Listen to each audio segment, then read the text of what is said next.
केशवराव भोसले नाट्यगृहाच्या खासगीकरणामुळे कलाकारांचं नुकसान होणार नाही याची प्रशासनानं खबरदारी घ्यावी अशी सूचना आमदार राजेश क्षीरसागर यांनी केली। खासगीकरणाच्या निर्णयावर रंगकर्मींच्या भावना लक्षात घेऊन पुन्हा एकदा महासभेत चर्चा करून निर्णय घ्यावा असंही आमदार राजेश क्षीरसागर यांनी सुचवलंय। तसंच 9 ऑगस्ट रोजी नाट्यगृहाचं उद्घाटन करण्याचा प्रयत्न आहे असंही क्षीरसागर म्हणाले। मात्र केशवराव भोसले नाट्यगृहाच्या खासगीकरणाला तीव्र विरोध राहील असा इशारा रंगकर्मींनी दिलाय।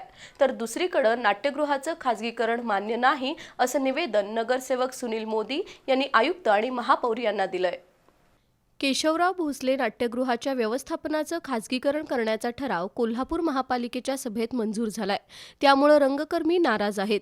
नाट्यगृहाची पुनर्बांधणी आणि खासगीकरणाबाबत रंगकर्मींचा होणारा विरोध या पार्श्वभूमीवर आमदार राजेश क्षीरसागर यांनी महापालिका अधिकारी आणि रंगकर्मींसमवेत आढावा बैठक घेतली।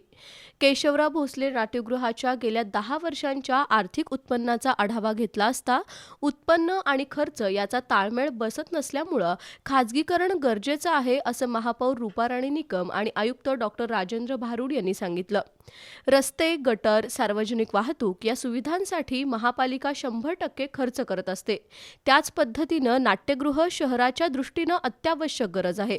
त्यामुळे त्यासाठी लागणारा खर्चही महापालिकेनं करावा आणि खासगीकरण रद्द करावं अशी मागणी सुनील घोरपडे, प्रसाद जमदग्नी आणि आनंद काळे यांनी केली।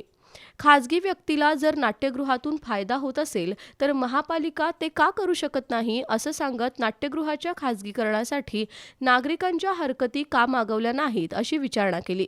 त्यानंतर रंगकर्मींच्या भावना लक्षात घेऊन खासगीकरणाबाबत महापालिकेच्या सभेत पुन्हा चर्चा व्हावी, स्थानिक रंगकर्मींवर अन्याय होणार नाही याकडेही लक्ष द्यावं अशी सूचना आमदार क्षीरसागर यांनी प्रशासनाला दिली। तसंच 9 ऑगस्ट रोजी मुख्यमंत्र्यांच्या हस्ते केशवराव भोसले नाट्यगृहाचं आणि शहरातील विविध विकास कामांचं उद्घाटन करण्याचा प्रयत्न असल्याचं आमदार क्षीरसागर यांनी सांगितलं।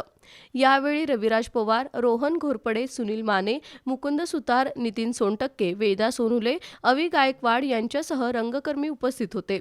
दरम्यान नाट्यगृहाच्या खासगीकरणाला काँग्रेस महाआघाडीचा विरोध असल्याचं निवेदन सुनील मोदी यांनी आयुक्त आणि महापौर यांना दिलंय। नाट्यगृह महापालिकेची सार्वजनिक मालमत्ता असून तिचं संचलन, व्यवस्थापन, देखभाल करण्याची वैधानिक जबाबदारी महापालिकेची आहे। त्यामुळे नाट्यगृहाचं खासगीकरण करण्याचा निर्णय महापालिका कायद्याच्या तरतुदीशी विसंगत असल्याचा मुद्दा सुनील मोदी यांनी मांडला।